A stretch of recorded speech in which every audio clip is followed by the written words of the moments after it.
I always wonder, like, can you hear me breathing?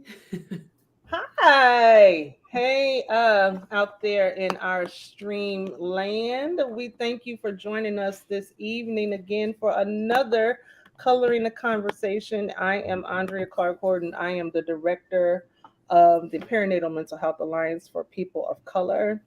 And we are celebrating this day, this week. We are celebrating doulas, right? I know that we've all heard the word, the title doula. We might figure out that it has something to do with giving birth, but this is World Doula Week. And so I have with me three extraordinary doulas of color. Oh, one, she's gonna come back. She's coming back. JaNina's coming back. But I have with me three extraordinary doulas of color, um, women of color who I am just so proud to have on. And we're going to shower them with some love and we're going to learn from them. I am especially ready to learn from them for what they have to share with us. So if you could please join me in welcoming my guests, Kaleigh Mancha. Is that right, Kaleigh? That's correct. Yeah. Thank you, ma'am. And together you all have a practice. Is it called the Soul Heart and Soul Collective? Yes. Yeah. Well, while we wait for JaNina to come back, you guys go ahead and get started. Kaleigh, why don't you introduce yourself to us? Tell us a little bit about your background, and then you guys can talk a little bit about Heart and Soul Collective as you want to. Yeah. Hi. Thank you for having me. I'm excited to be here today. Um, so I wear a lot of hats, but concisely, Rikki and I co-founded Heart and Soul Collective, which is a BIPOC-led collective in Las Vegas, centered around meeting the needs of the Las Vegas community's reproductive experiences. So from preconception until postpartum. I am a full spectrum doula, so I support people preconception, labor, loss, death. So the gamut of experiences. I'm also a licensed marriage and family therapist in private practice, and my practice specialty is perinatal mood and anxiety disorders. So everything I do is in the gamut of meeting the needs of my community. I'm a Latina queer identified person. So for me, representation is really significant when we're talking about wellness spaces that historically might have been prohibitive or didn't facilitate the kind of healing that communities of color often need and have not had. Thank you, Kaleigh. Rikki? Hi, everyone. I'm Rikki Jenkins. I am a birth doula. I'm a board certified lactation consultant and a childbirth educator. Wonderful. Um, and she came back, y'all. She came back in. She appeared like magic. Oh, that's what doulas are, magic, honey. Hi, JaNina. You want to introduce Hi. yourself to everybody? Just tell us a little about your background, what you do. Do you have any involvement with PSI? Yes, I'm JaNina Wright in Nashville, Tennessee, and I'm a full spectrum doula. And I have been a part of PSI for 3 years now. I'm the treasurer on the board and a part of the alliance for a year now. And so I serve everyone that desires support, but my heart is with persons birthing in bigger bodies and the LGBTQ plus community. Thank you. Yep, JaNina, you're on the treasurer of the board for the Tennessee chapter, right? Yes, ma'am. For the Tennessee chapter. You froze a little bit. I think we're gonna get it straight. Okay. Okay, for you. We can still hear you, but you froze up. Did Oh, she okay. for anybody else, or is it just on my end? She froze Yes, up a I little. can. She's frozen on our end too. Okay, all right. Okay. We can still hear you, but we're going to get you straightened out. Okay. Um, Thank you. okay. I'm gonna go back to Rikki. Let's start with you. So can you tell me what does a doula do? What is a doula? Yeah. So it's Who hard wants to because go? it's not just one definition, right? So birth doulas, they accompany pregnant people throughout their experiences through birth. There's many different types of doulas. So there's birth doulas, postpartum doulas. And of course, you move on to death doulas, et cetera, et cetera. So basically, a doula is a birth companion, someone that pretty much is there to provide you emotional support, physical support, kind of helps you through the wide range of all the things you have to know, right? During pregnancy and during the birth. You normally only have about 10, 15 minutes with a provider, right? So there's someone that you can kind of decompress with and say, hey, what did my doctor just say? Or I have questions. And just more so making it a more personalized experience versus that assembly line of you're just going through the motions. Is like how I like to describe it. I love that. Kaleigh, did you want to add anything to that? Yeah, I often call myself a birth worker when I'm working with preconception through postpartum experiences, or a death doula, death companion. But for me, it's about reclaiming ancestral practices and lost wisdom. Only a couple generations back, we were all doulas. Our ancestors were all doulas, facilitating a birth and death in community spaces. So for me, it is all of the things that Rikki described and a connection to my history, my lineage, and to my community's lineage and histories, and helping people feel empowered in that. A lot of my work is trauma-informed focused. So how do we bring trauma-informed practices into birth work so people can have empowering birth experiences regardless of the outcome or the setting for their birth? Because I think so often doulas get associated with privilege or with home births. But for the first 7 years of my career, I only operated in hospitals with my clients because that's where I felt the most advocacy is needed. So, birth work, doula for me is synonymous with ancestral practices and advocacy. I love that. JaNina, what else? What is being a doula? What does a doula do? What do you do? In my opinion, a doula serves in any capacity that the family or the birthing person needs. And we're just here to serve. We in the article that I wrote, we quickly become a part of the family. Like it was said, the OBs, midwives only spend very few minutes throughout the 40 to 42 weeks that a person is pregnant. But a doula is able to establish, a birth doula specifically is able to establish that relationship that is long lasting, as long as that family and doula decide to keep in contact. And it's just, we become family. Our family grows as other folks' families grow. We may experience. I'm not sure what's going on with JaNina. But it looked like Kaleigh that was resonating. What she was saying resonating with you. Did you want to pick up on that? Yeah, I would love just to say, the family aspect is really important. I always tell my clients, I encourage you to interview other people. I want to make sure I'm the best fit because I'm going to be a core memory for your family. I'm going to be in pictures, maybe. I'm going to be there in a time where there's a lot of emotion and vulnerability.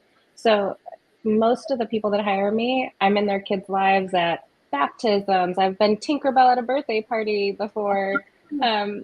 So for me, like, I'm akin to someone's auntie or their sister or their mom in some respects, where that's the kind of love and care that goes into the work that we do. Yeah. One of our staff members for PSI, she used a doula, but her children are like preteens now, and she's like, my doula follows us on social media. Like she sends them birthday cards and all that kind of stuff.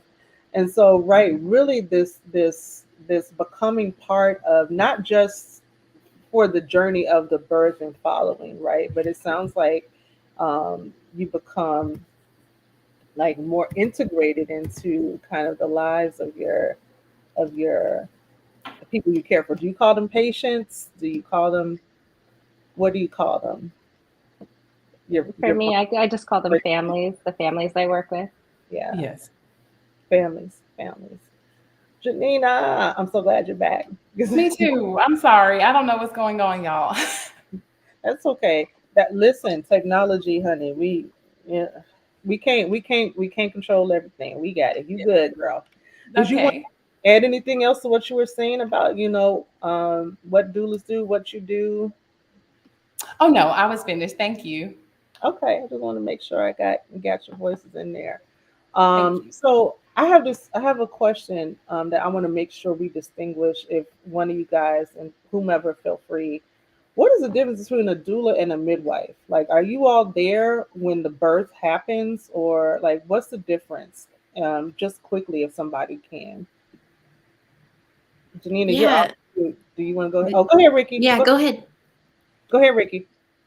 Oh, so a doula is on the non-medical side. The midwives, they catch the babies, they make sure that the baby is okay, make sure birthing person is okay. So everything medical is on midwives.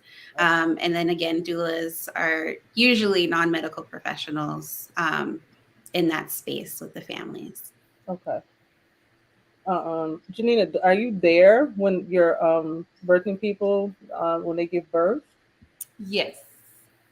You, And so you I always explain the difference between a doula and a midwife is that a doula can handle the birthing person from the waist up, and a midwife or OB is responsible for the waist down, because we don't do cervical checks, anything medical. Even if we're qualified to do so, if we're in that space as a doula, we're not technically allowed to, if that's not what we're practicing at that time. So that's the easiest way kind of that I can explain that part.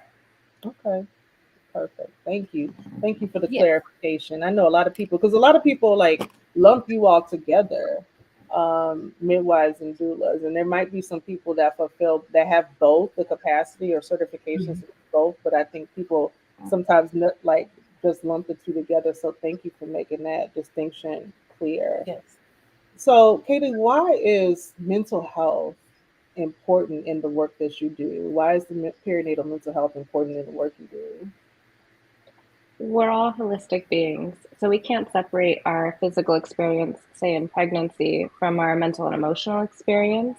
And, there's a lot of data and a lot of research about the prevalence of perinatal mood and anxiety disorders.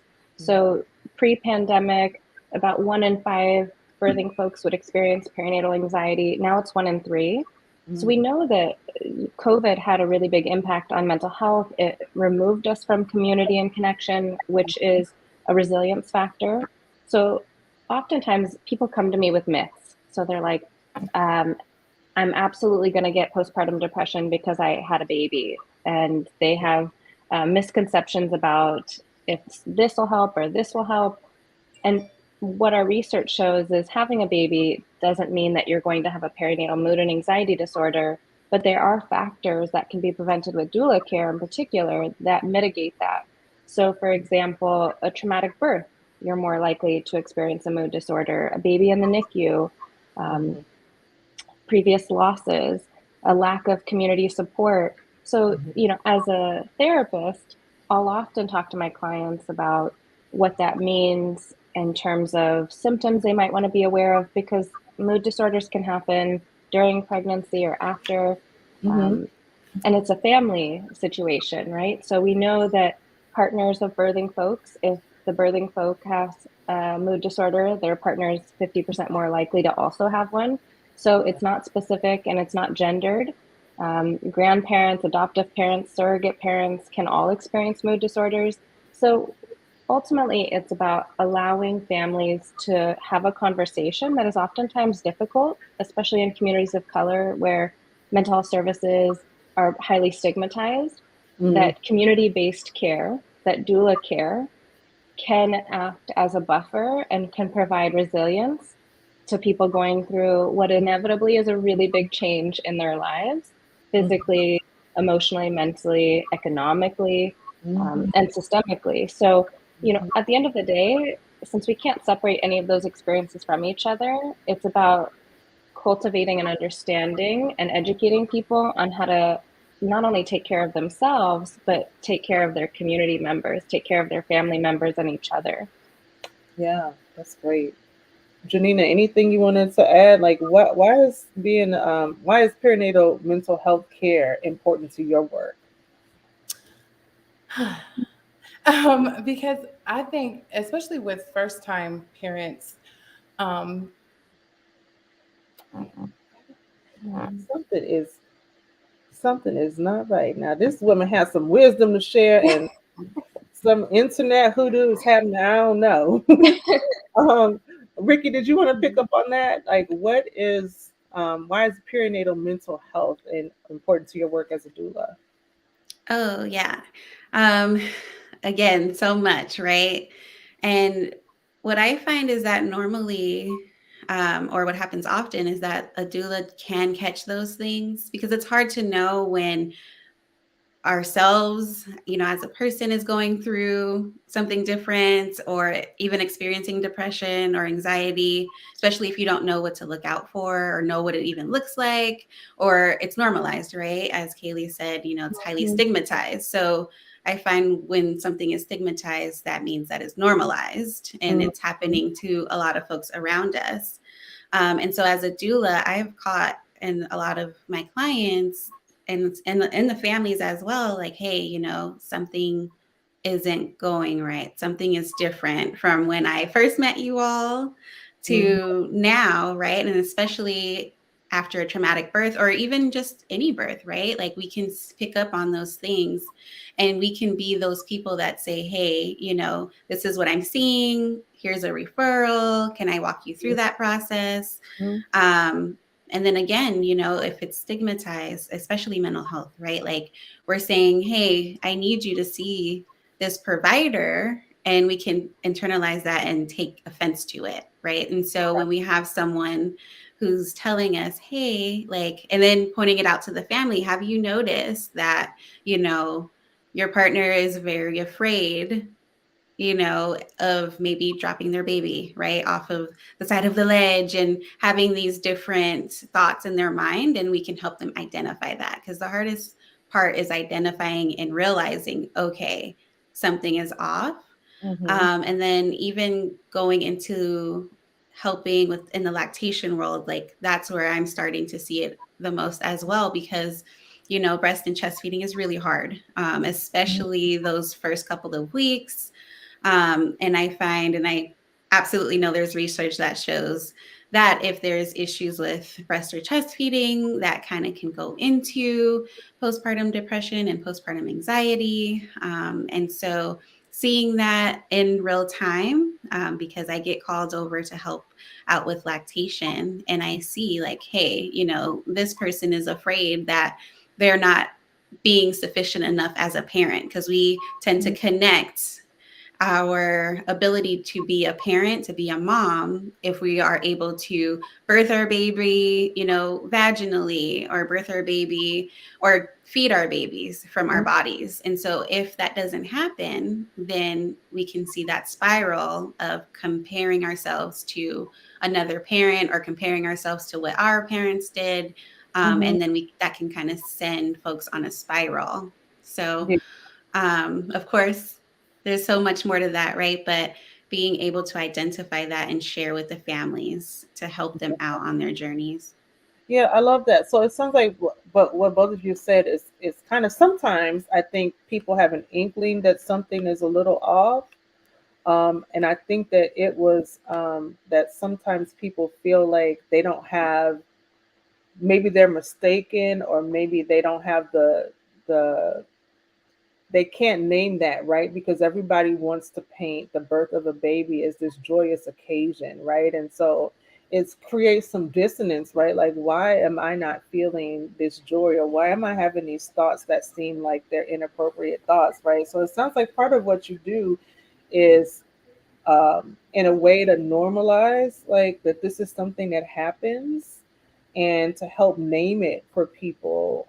And I can imagine that being doulas of color, um, saying that when you work with communities of color, especially, like having it come from you, like hearing it from you might be different than hearing it from a non-BIPOC, like uh, their OBGYN or their pediatrician. You know, they might receive it differently. Do you find that to be true, JaNina?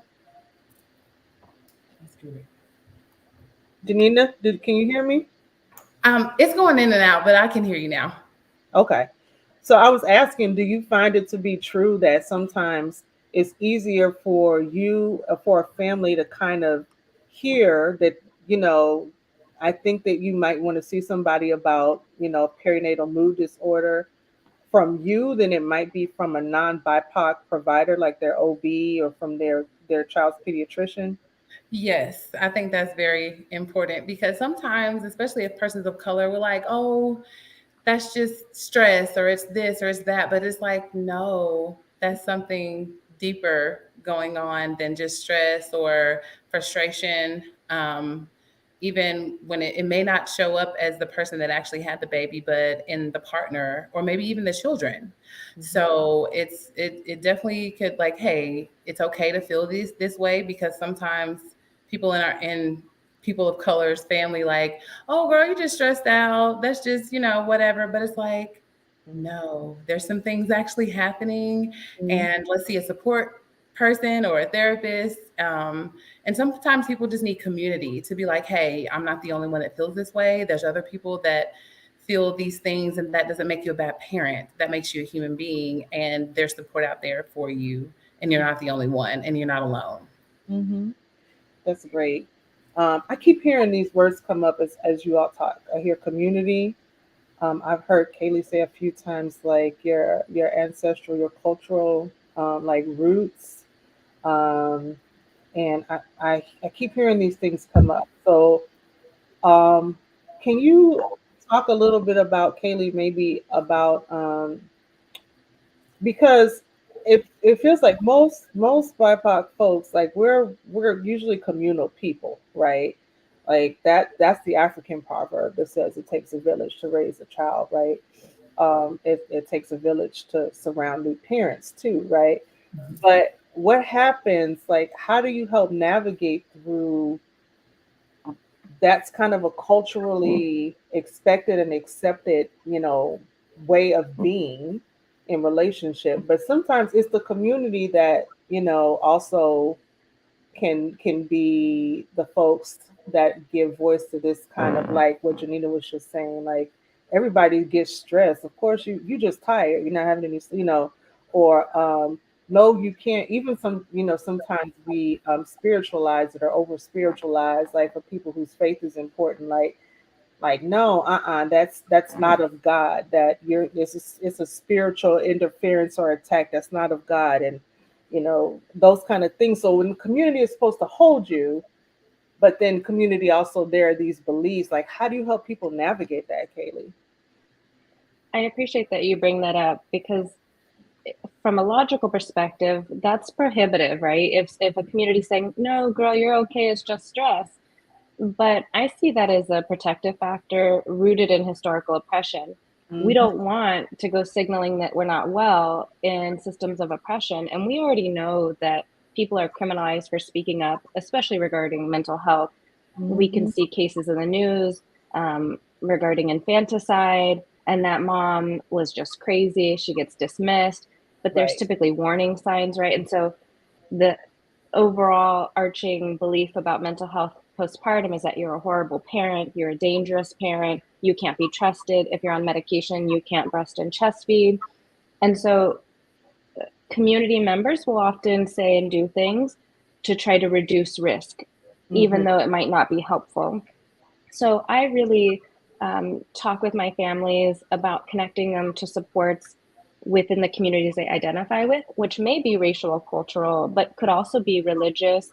It could also be related to orientation. For example, we know that half of pregnant trans folks pursue home birth because it feels more safe to them. It feels more gender affirming in that care. So when I have a client that's experiencing disruption in their family system or with their mental health, I want to connect them to a provider who's part of their community so that they aren't criminalized or punished or penalized for seeking help. But also, again, I'm a doula of a family. So how do I educate with compassion. If I'm talking to a male identified partner who maybe has a lot of machismo and is not very emotive, I might normalize that using experiential activities, or bringing in somebody's mom. With my Spanish speaking clients, there's a lot of wives' tales that go into the reproductive experiences. And so, speaking Spanish with a grandmother who says we should do XYZ, but the parents aren't sure about that, if that'll help. And so it's not about saying you're wrong. It's about welcoming that wisdom and saying, also, this is what we know from some data, and how can we integrate your cultural practices, your preferences, and the data. I love that. I love that. That's good. JaNina, did you have anything you wanted to add to that? No, that was great. Wasn't that great? I love it. So great. you all said, and I think JaNina and Rikki made this really clear, like that you're not midwives, and so you're not on the medical side of like the pregnancy, the birthing process.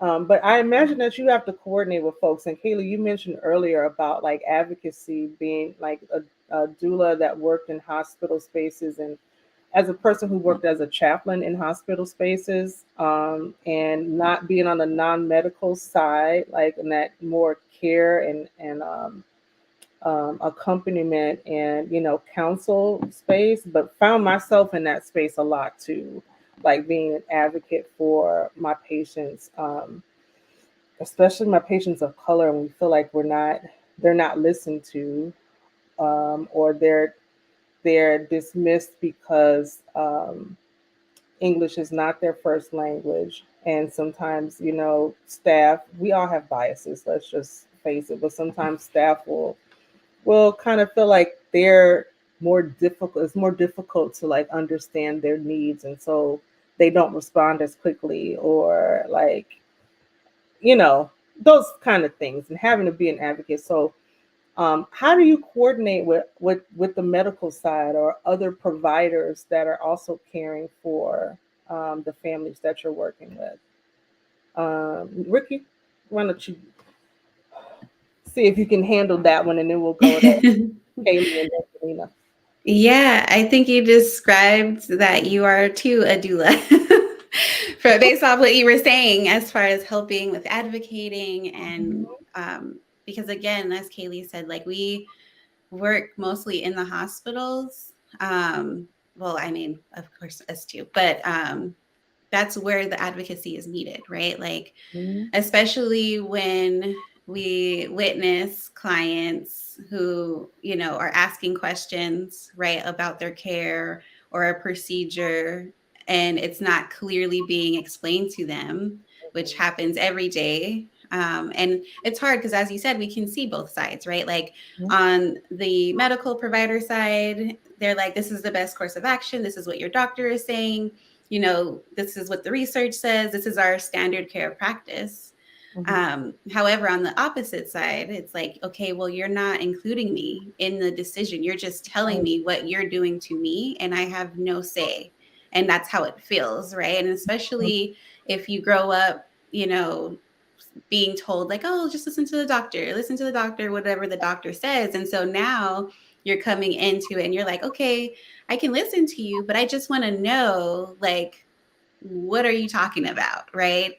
And then you add anxiety on top of that. And then being in labor is the worst time to learn anything or try to, have a conversation about anything. So, and that's the most time where they're coming in and they're throwing documents at you to sign, and they're, spouting demands at you to do this and do that. And so that's where us as doulas can step in and say, hey, I appreciate what you're doing. Can we pause? Can we wait until after this contraction to discuss, right? Like, because again, on their side, it's okay, well, I need to chart, right? And I see a birthing person every hour and you're just another one. And so really honing them back and reminding them like, hey, this is this person's experience, whether it's first or third, this is still what they're going through for the first time, right? And so we can forget that as professionals. And I also recognize that professionals experience burnout. And then also because they see so many birthing folks every day, they also are highly likely to see traumatic events happen. So there's a lot of secondary trauma in that. And so they may project that onto a perfectly healthy patient in hopes of preventing the next tragedy, right? And so there is a lot of compassion when I am interacting with healthcare professionals, because I understand where they're coming from. And I'm also trying to help them understand where my families are coming from, right? And making sure that we meet in the middle of, hey, we're all human at the end of the day. We're just trying to do what's best. We're trying to help the birthing person know that they have a say in this and they do have power and control. And we can even go a step deeper into why they're there, right? Because we have IVF families who may be really scared, right? And then we have people who are trying to conceive and they're not sure what they're trying to do. There's so many different considerations and things that they're told to do. So really making sure that they have that conversation with their provider so that way they understand, not to make them, combative and say, oh no, like you don't need that. That's not what you need. But what they need is that cohesive, comprehensive care that's family centered, versus, top down. Yeah, love it. Kaleigh, anything to add? Yeah, while we talk about the very necessary advocacy that happens in hospitals, we also have to be mindful that any provider is not inherently trauma informed because of location. So, when we're talking about home births, around 6% of midwives in this country identify as Black, which is pretty low in comparison to other folks. So when we're thinking about advocacy, for me, there's personal advocacy and systemic. And on the personal level, everything Rikki just said, right? So how am I creating a safe space? How am I empowering an individual? How am I communicating with providers so that there is that informed consent happening? Right. And then I think, on the systemic level, in 2021, the CDC reported there was a 40% increase in 1 year of maternal deaths, pregnancy-related deaths, which was an 89% increase since 2018, and it's the highest since the 60s. Wow. So when we're thinking about doulas and advocacy, this really is life or death. We are the first person typically to recognize when things aren't going well. We're the person who maybe has more privilege just due to experience or knowledge that can speak up. And also, I think we have a responsibility to make change in our communities. So, Rikki and I met a couple years ago, way back when, and we recognized that there weren't a lot of resources. There weren't a lot of BIPOC identified birth workers in our community. I could literally count on one hand myself and a few others that could speak Spanish in a predominantly Latino community. Wow. And so sometimes you have to create resources. So, we created a Facebook page for birth workers of color specific to Las Vegas. We created a physical space eventually. And so we're not just doing advocacy with our clients, but we're doing it in our community. We're creating pathways for other folks of color, for queer identified individuals to be able to step into birth work, because I can speak for our community in particular in Las Vegas, which is pretty generalizable to a lot of other communities. There is a lack of diversity between provider and client. And when we think about client-patient outcomes, we know that folks do better when they're served by people in their community. And so even if that can't be an OBGYN, somebody who's in the auxiliary support, whether that's lactation or doula or a therapist, could make all the difference in saving a person's life. Absolutely. And reducing this maternal mortality rate. I love it. I love it. JaNina wants to jump in there. You came off mute quick, girl. I was just going to say you all are doing a great job, and this is wonderful.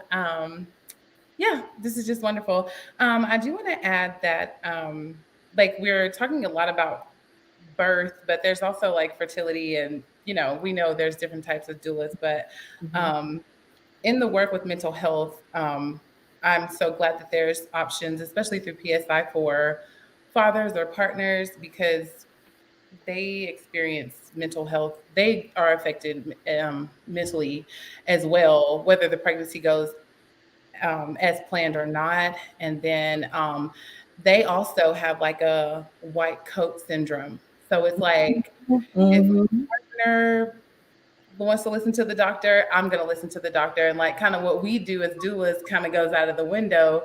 So it's good. I do a lot of work with the partners because I'm like, if something doesn't sound right, I particularly can't talk to the physician or the OB directly, but I can speak with a partner, on the side and like, hey, can you talk to the OB about this or the midwife? Because this doesn't sound right. It doesn't look right. It doesn't feel right.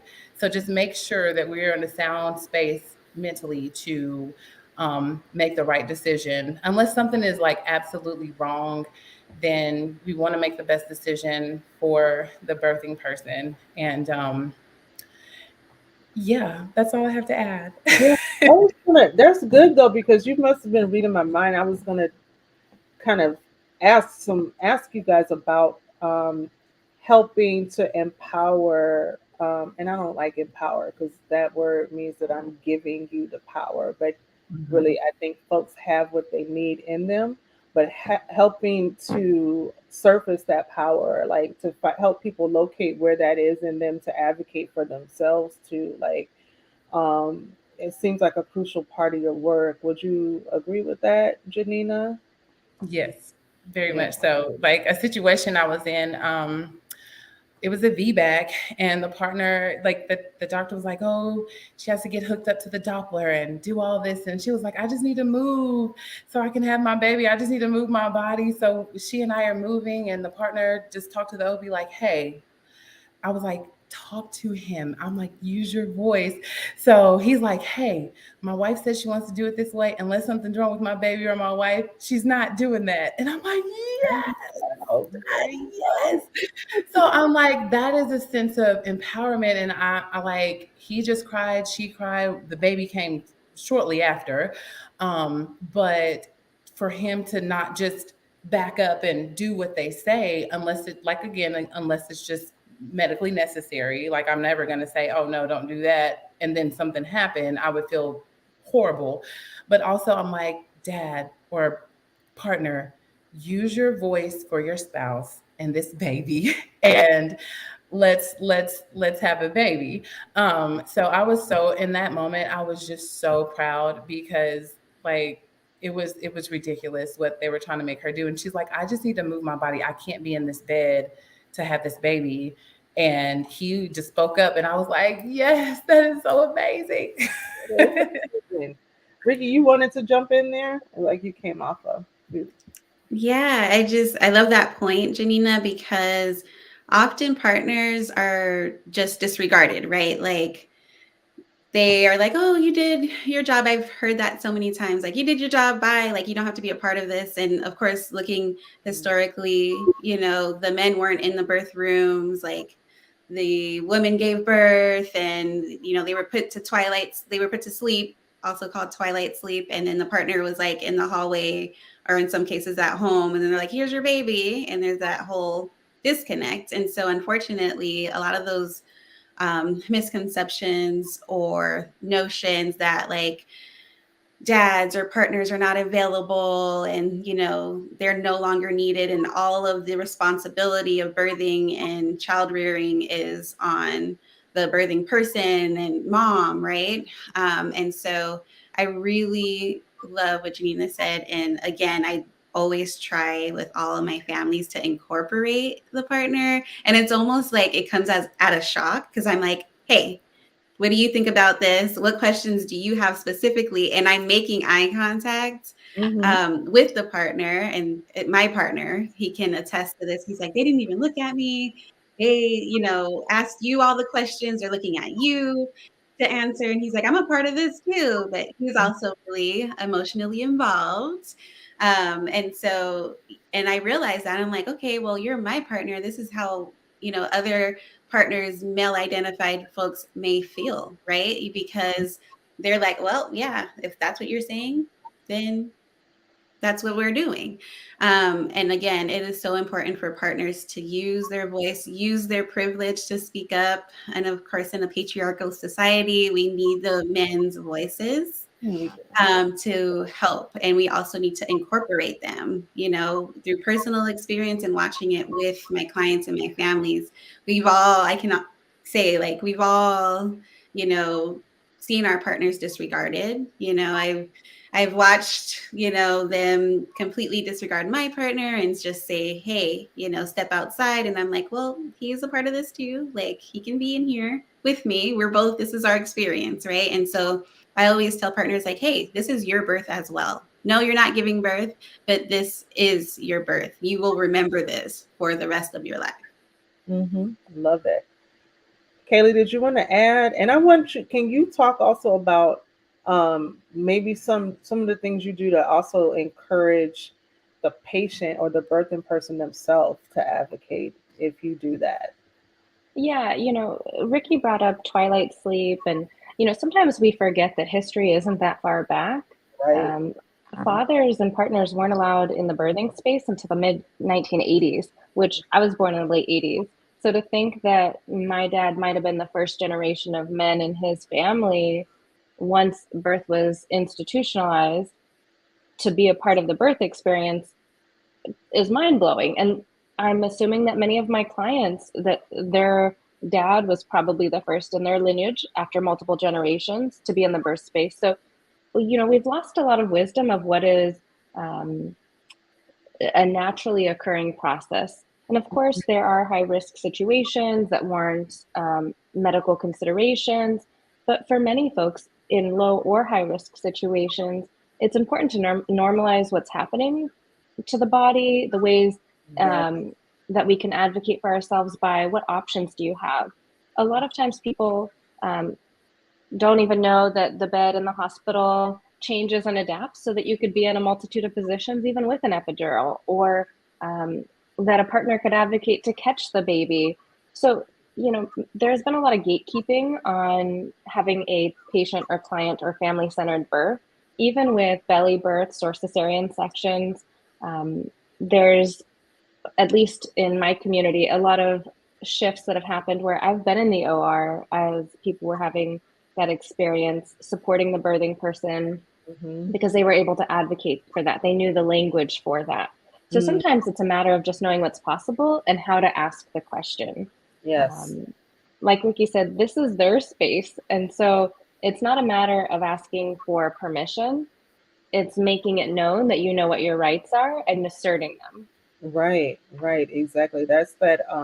And sometimes I think JaNina, you mentioned this, and Kaleigh maybe too, about the reverence for the white coat, right? And so, and I think, and a lot of, and I've seen that I've seen there be complete irreverence for the white coat.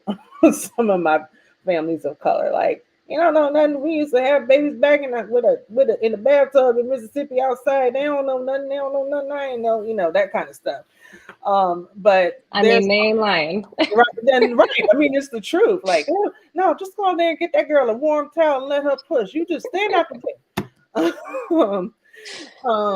So I've seen some of that, but then I've also seen, like, culturally sometimes, especially, in institutional settings where you feel so like, it's a really, I always think of being a patient in a hospital is you are really in a vulnerable position, right? Whatever you're there for, because you're entrusting your care, your life, and now the life of this child, right, into the hands of folks that you don't really know, all of these people, and they don't really know all of you, all the folks that are in the room, right? And so there sometimes might be that reverence for the white coat or the title or the, that kind of thing. And so it can sometimes be tricky. And what I'm hearing is to help patients find that voice, that autonomy, that to have exercise their autonomy in that space, right? Yeah. What? Go ahead, Kaleigh. No, I was just going to say, I can speak from personal experience. When I was pregnant with my daughter, I was really young. I got pregnant at 20. It was a planned pregnancy, and I felt really empowered. I was about to graduate with my bachelor's degree. I had certified in childbirth education because I was curious about all the things. But my family played a large role in encouraging me to have a hospital birth. And while I had a great physiological experience, I had what was called an orgasmic birth. I felt really decentered from the experience and disregarded by my providers. My wishes weren't honored, and it felt traumatic for me. And so, even though I trusted my body, I understood my rights, I was vulnerable and I didn't receive what I would consider trauma informed care. And that dictated all future reproductive encounters and experiences and the decisions that I made. And with my son, I had a home birth that ended up being a hospital transfer because he had a heart condition at birth we weren't aware of. And so having to navigate a medical system not by choice is also something, most people choose home birth because they've had a previously traumatic birth. That's a statistic. And so if we know that, then how do we help people create a trusting relationship with a provider or help them find a provider that they can do so with? That's the balance. It's like, you're not obliged to who your insurance sent you to. You can do your research and you can find somebody who respects your preferences regardless of setting or regardless of what your economic situation allows for. That's great. I was just going to ask you about navigating. Do folks come to you to help navigate choices like that, right? Like, should I choose this, or what questions should I be asking when I'm looking for an OB or for a hospital setting? And even I don't know if any of you work with families where they might be considering decisions to terminate for medical reasons or other reasons, and like, do they come to you for some guidance about choice and that? Like, I see Rikki and Kaleigh nodding their heads. JaNina, or have you had any experience with that too? Like, folks who need some guidance with those kind of decisions, and then how do you help families kind of navigate deciding, how do I go about my care? Rikki, you want to chime in? I'll actually pass that one to Kaleigh because I know she has a little bit more experience than I do on that front. Okay. Yeah, I mean, thankfully, Nevada has codified that abortion is still legal because oftentimes, all times, birth is political. Existing in bodies that can reproduce is political and always has been political. So we have to be mindful of those landscapes when we're supporting folks. Also, and what resources exist. We know that people who seek out abortions typically have children, are typically in monogamous relationships. We know that people who are denied abortion care are more likely to live in poverty because of that, have relationships with their children that are fragmented. So there's a lot of cons to not offering comprehensive reproductive options. So with that being said, when a client or a family comes to me and is weighing that option, I know that that is not an easy decision and it wasn't decided lightly. And so shame can never be a part of that dialogue, which is a really important element here, because when we look at data over 5 years, one of the largest studies done found that 97% of people who had abortions that were surveyed over the span of 5 years did not come to regret their abortion. So there's a lot of misinformation that abortion is regrettable, abortion's traumatic. There's a religious dialogue around that as well. And so for me, it's sifting through all of that and figuring out, how can we get you safe care, confidential care? And then it's not just the experience of the abortion, it's how do we take care of you afterwards? What's your care plan? Let me be your postpartum doula, because a birth is a birth, whether that's a loss at 4 weeks, 10 weeks, 36 weeks. I mean, regardless of when it happens, our body was still pregnant. Our heart was still aware of that experience. And so, it's mental experience, a physical one, and again, it's a holistic person. So how do we create a care plan through and beyond that experience?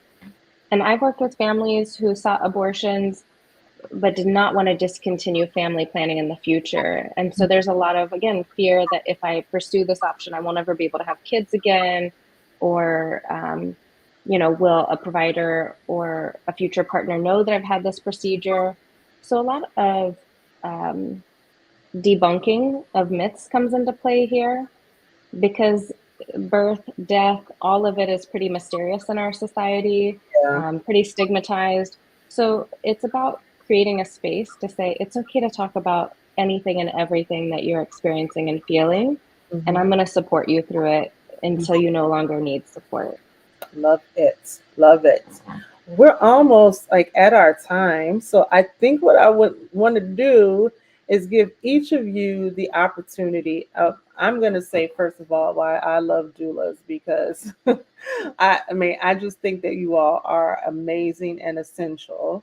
And I think that caring, because, you help us to remember to look at the person as a whole person. And so our spiritual, our emotional, our cultural consideration, all of that is important, when we're thinking about, birth, post-birth, death, whatever the case may be. And our mental health is crucial to that.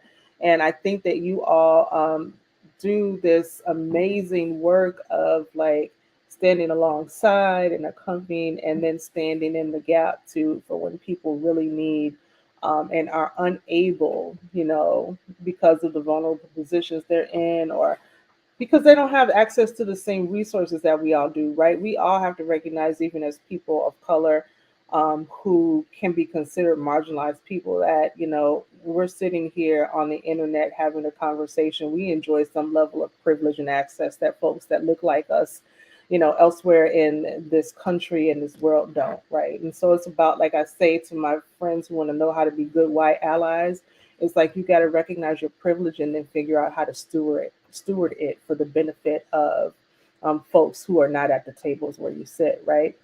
And so I love that. I love doulas because I feel like y'all do that, and you are living, breathing examples of that. But I want to know, why do you love being a doula? And we're going to close out with that. JaNina, you start us off. Why do you love being a doula? This is so packed, but I can, just for short, I love being a doula because I am a servant at heart, and I'm a nurturer, and I like to make a difference in people's lives. And what I think could be something very small makes a major difference in the families that I serve and will serve. So that's why I like being a doula. Thank you. Rikki? Yes, all of that. And, just being able to be the person that that is able to walk alongside of this very amazing, life-changing experience that you can never redo. Um, yeah, it's just so much. And of course, hugging the babies and smelling the newborns. The newborn smell is the best. And the oxytocin boost, like I cry at every birth. And I know everyone looks at, like, all the providers are like, what are you doing? But it's the oxytocin boost. It's the rush. It's the, okay, I'm doing this. I don't want to do this anymore. It's just a ride. So, um, yeah, there's so many reasons, but I will leave it at that. Yes. Kaleigh? Yeah, I mean, who doesn't love a newborn baby? Um, but ultimately for me, it's about generational healing. It's reminding people to reclaim what has always been theirs, to create an environment that the birthing person, the partner, the family can have restorative experiences, and that impacts 7 generations forward. And I'm just planting seeds here. I'm inviting and planting seeds and getting to hold a baby in between. Love it. I love it. Okay, I forgot one thing to ask you guys. Where can, if people in Nevada want to find you, Heart and Soul Collective, if people in Tennessee want to find you, JaNina, where can they find you, Kaleigh and Rikki? How can they? Yeah, they can find us at Heart and Soul, that's spelled SOL, collective.com. We're on social media, email, we're all over the web. Perfect. JaNina, where can folks find you? Same on Facebook. I'm JaNina Doula Me Right. I'm also that doula underscore me underscore right on Instagram. Doula Me Right at gmail.com. Like, that is my thing. This is my shirt. I love it. And Rikki's got our shirt on I've got today. the shirt too. Let me see. I've got the shirt. Yes. Yeah, birth workers love merch. So if you Yeah. ever want to get a birth worker a gift, it's merch. Get a shirt, a water bottle. Yeah. Yes. I got this recently from a postpartum family. I've been drinking my Yes. water. So We love our cups. We love our shirts. all about it. I love it. Thank you all so much. This has been a great conversation with you. We do love doulas, and happy World Doula Week. My friends here. Yes. Thank you. Happy World Doula Week, ladies. Thank you to you both. For those of you who are out there and you're wondering where can I find resources, you can visit PSI also at www.postpartum.net. If you are not feeling like yourself, if you feel like you might need to talk to someone about what's going on with you, the PSI helpline, the numbers scrolling across the bottom of the screen here, English and Spanish. It's a 24-hour day, 7-day a week. So there's always somebody there. Always somebody there for you. So please, please, please reach out. If you're in crisis and you feel like you don't know whether or not you can stand to be here, I really want you to call the crisis line at 988 quick. Okay, you are not alone. There is help, there is healing, and we are here for you. I want to thank my guests, and I want to thank you all for tuning in or watching the replay. Happy World Doula Week to all the doulas out there. Bye, everybody. Bye. Bye.